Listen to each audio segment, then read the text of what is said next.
Firstly, Bruce, what's a peacemaker? I've never heard of this profession before. Yeah, sure. Yeah. Well, we can all be peacemakers, but let me just start by saying what it's not. Okay. And it's sort of a helpful way to understand what a peacemaker is not. So a peacemaker is not a peace faker. They're not someone who's so invested in keeping a lid on conflict and making sure that no one gets out of order that they will just basically fake peace. Even if there's a broken relationship, they'll pretend that everything's okay. We might call that a sort of a flight response where we just avoid dealing with an issue. So that's a peace faker. Peace breakers are people who, when there's a difference of opinion or a conflict, the way they approach that is through aggression and force. And so they try and force their way on someone. And they don't really care so much about the impact on the relationship as long as they get their view across and they want to win. A peacemaker is actually hugely invested in relationships as well as the issues involved. And so what they will be trying to do is find a way to have a conversation, work through the issues, deal with what's actually in dispute, but at the same time try and restore and repair the relationship and preserve the relationship, because that's hugely important for them, especially if they're coming from a Christian point of view where relationships matter so much to God, and He calls us to care about them too. So building the relationship is more important than the issue at stake. It's crucially important. I mean, you won't sacrifice the relationship for the sake of winning the argument. So, Bruce, when we stridently disagree with each other, and there's been a lot of that in this marriage debate, it can bring out the worst in us. We need your help. Sure. So what are some more ways that we can strive to make peace between one another despite differences of opinion and belief? Well, one of the things is when we hold an opinion really strongly, we're often very much invested in getting our point of view across at all costs.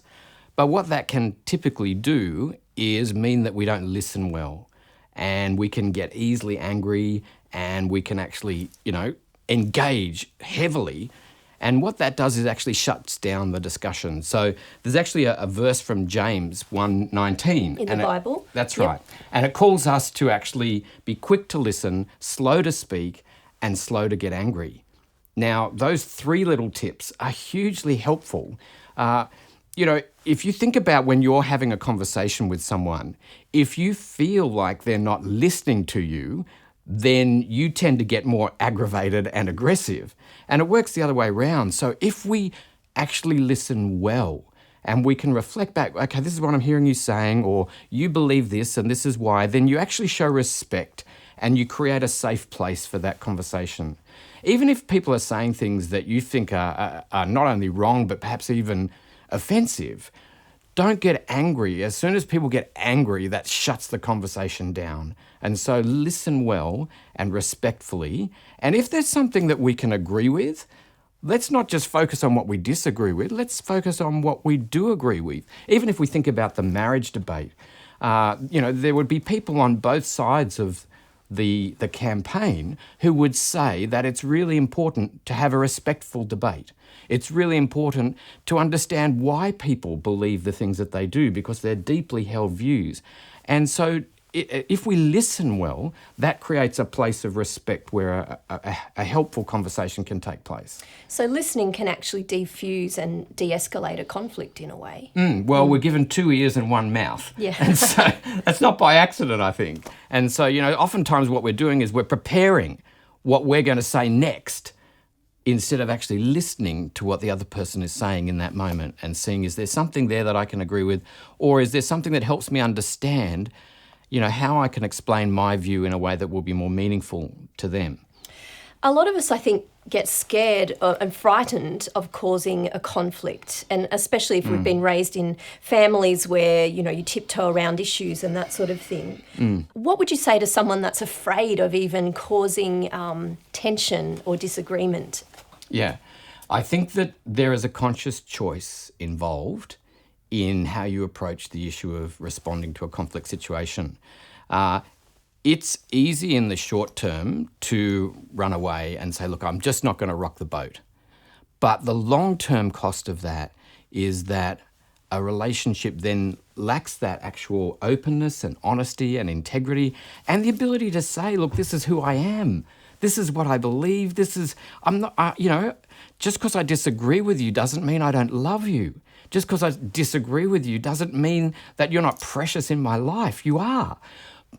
But if you fail to even have that conversation, then there's an element of you that's lost, and there's an element of integrity in the relationship that's gone.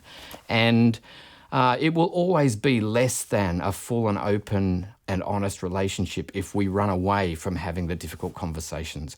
And in fact, if there's a conflict that's happened, even at a lower level, they don't go away in time. People think, oh, if I just ignore it, it'll go away. That, in my experience, is not what happens. In my experience, what happens is people actually settle into a less than honest or less than open way of communicating. And in time, it can actually become a roadblock in that relationship that makes it hard to be yourself. I mean, I know of all kinds of families where when people go and visit family, some people will just shut down because they don't feel safe to be themselves in that family environment. I want to raise the issue of the tension between truth and love. And a lot of people of faith have been grappling with this throughout the marriage debate. How can a person who thinks that they have the truth and that truth is different to the truth the other person holds, how do you communicate that without coming across as though you're tearing that person's very identity down? Well, I think the word identity that you use there is important, because in the marriage debate, if you hold a different view to someone, say, for example, to the question of same-sex marriage, there is so much invested in that issue around the question of identity that to some degree, if you hold a different view on whether same-sex marriage is okay, you will be, for them, attacking their identity. So when we talk about speaking the truth in love, which is actually, another concept from the Bible, there is that huge balancing act taking place. Christ calls us to be faithful witnesses and ambassadors for what he teaches, and that's the truth dimension. And so having a conversation with someone where you just, paper over the cracks and don't speak honestly about your beliefs is not a faithful witness to what Christ teaches. But the in love is the balancing factor. And so I think that comes back to how you actually communicate truth. And, in this marriage debate, there has been a range of ways that people have approached it. Typically, people have felt judged when there has been a tone and an aggression in the way a message has been communicated from either side of the debate.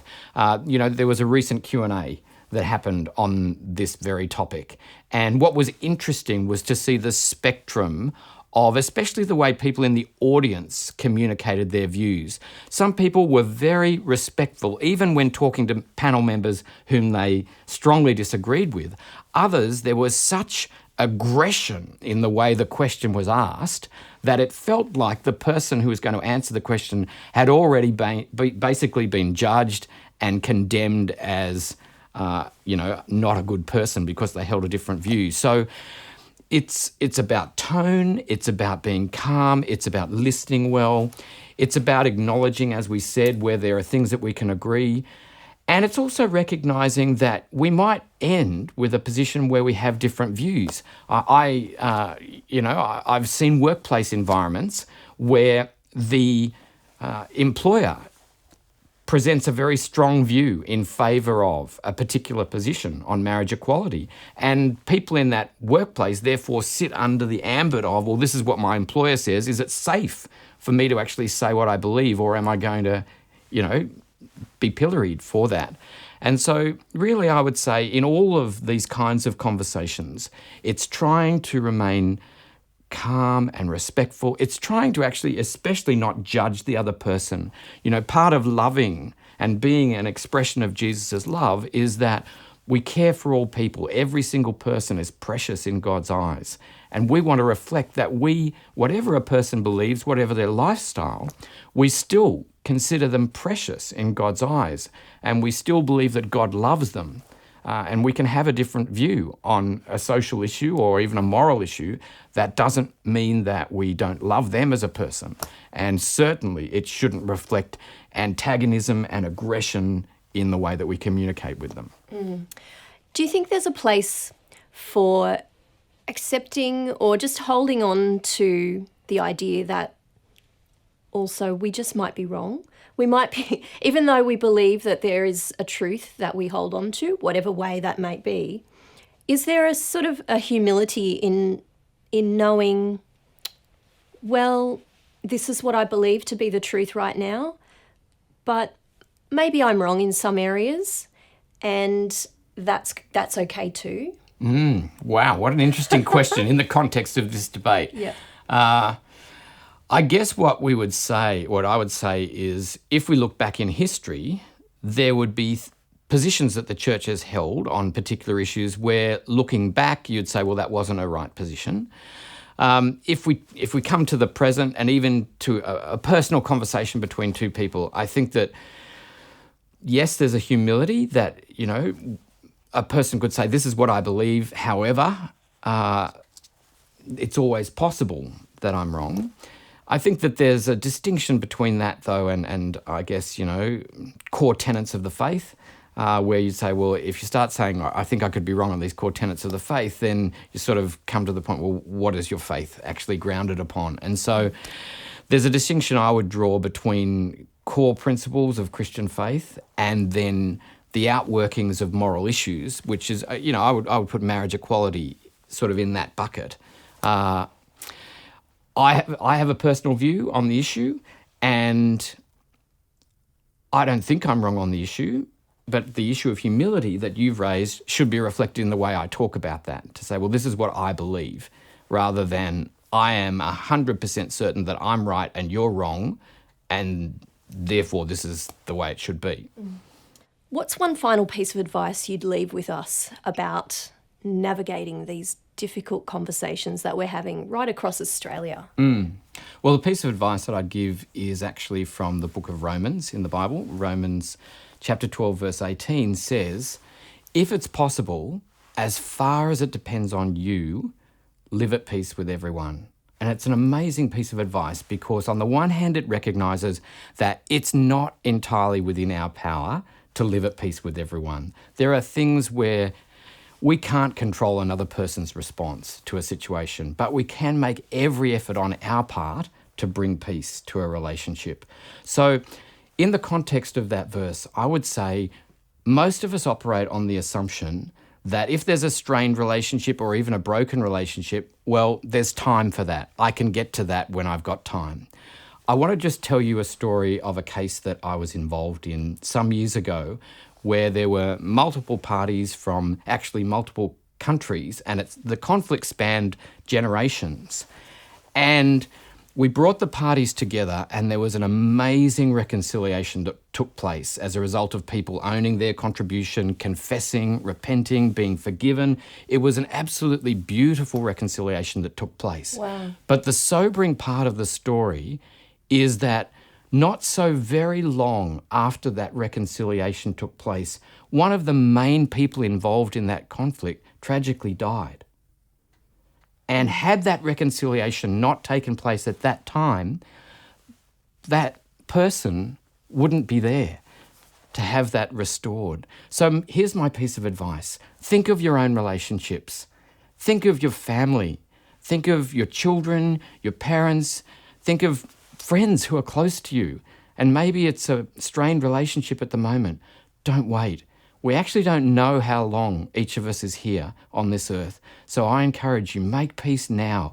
Relationships are precious. Your relationships are hugely precious to you and to God. So be brave and be a peacemaker and seek to do whatever you can to restore it. Bruce Burgess, thank you very much for your time. You're welcome.